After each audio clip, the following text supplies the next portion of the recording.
perdebatan soal perceraian akhirnya berujung kepada diajukannya surat Paulus untuk Korintus yang menyatakan suami maupun istri tidak boleh menceraikan pasangannya. Lalu ini menjadi alasan bagi orang-orang untuk berkata bahwa apapun yang terjadi nggak boleh cerai, pokoknya nggak boleh cerai. Nah, ini akan menjadi satu kontras dengan apa yang dikatakan oleh Tuhan Yesus bahwa bisa diceraikan, ada kemungkinan untuk melakukan itu jika pasangannya berzina. Lalu apakah Paulus sedang mengkontradiksikan diri dengan Yesus? Apakah Tuhan Yesus kalimatnya sedang direvisi oleh Paulus, dikoreksi? Tentu tidak, bukan? Jadi mengapa itu terjadi? Kita harus melihat dua-duanya dalam perspektif yang benar.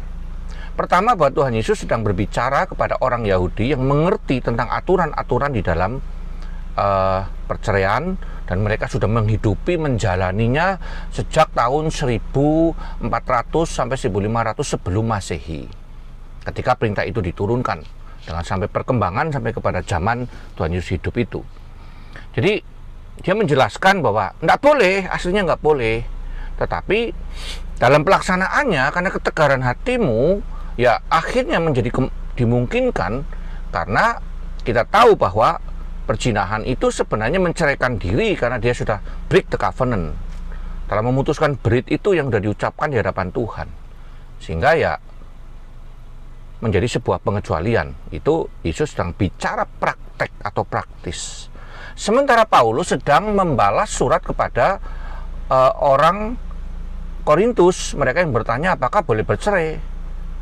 Ya jelas prinsipnya nggak boleh cerai. Jadi Paulus sedang mendirikan prinsip bahwa kekristenan tidak mengenal perceraian, sementara Yesus sedang bicara pelaksanaan yang amburadul di tengah-tengah keadaan waktu itu. Jadi nggak boleh dibenturkan. Satu berbicara pelaksanaan dengan segala dinamikanya, sehingga kemudian ada pelaksanaan, ada semacam diskresi dalam sebuah aturan, sementara Paulus sedang mengembalikan kepada posisi original atau posisi awal mula, sehingga dia berkata tidak boleh cerai. Jadi baik Tuhan Yesus sama Paulus berbicara soal tidak boleh cerai. Tetapi nanti kalau kita membaca di dalam ayat yang ke-6, 1 Korintus 7 ayat yang ke-6, Paulus akan berbicara soal aturan, soal kelonggaran, soal itu menggunakan istilah konsensus. Karena di kita di terjemahannya itu Inggrisnya kan konsensus.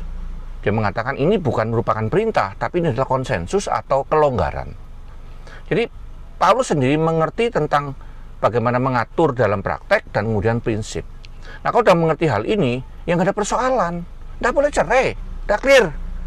Tapi kalau pasangan kita menceraikan kita dengan cara dia berzina dan tidak mau kembali, ya sudah dia yang menceraikan. Si korban itulah yang cuma meng-approve yang sudah dia lakukan melalui tindakan yang bersifat administratif, dan negara cuma mengesahkannya. Ya, jadi nggak usah dibentur-benturkan, karena memang sebenarnya harus dilihat dalam perspektif dan konteks yang berbeda. Enoch Walk dari dalam mobil.